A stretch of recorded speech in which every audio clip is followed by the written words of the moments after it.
an ASUS representative posted an important notice for Ryzen 7000 by 3D owners.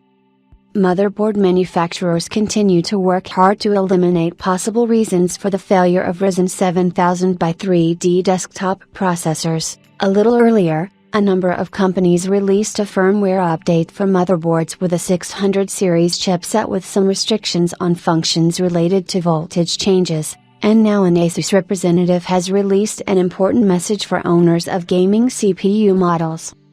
According to the publication, ASUS recognizes the existing problems with Ryzen 7000 by 3D processors and actively cooperates with AMD in order to study the factors that cause the CPU failure.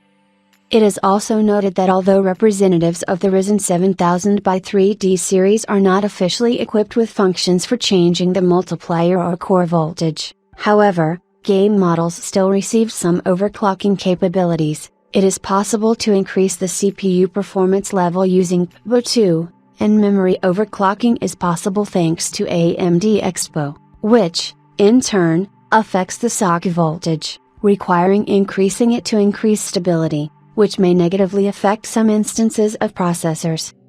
In addition, the ASUS representative reports that AMD does not yet recommend performing any manipulations with the previously mentioned functions in order to protect the processor and motherboard from damage.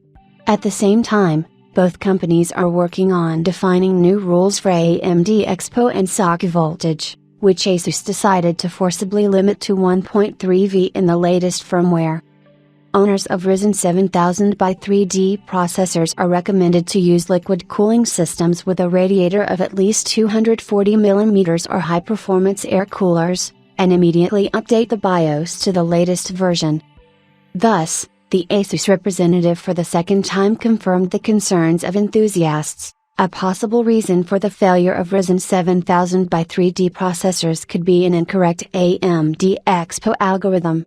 However, until the investigation is completed, the verdict should be postponed.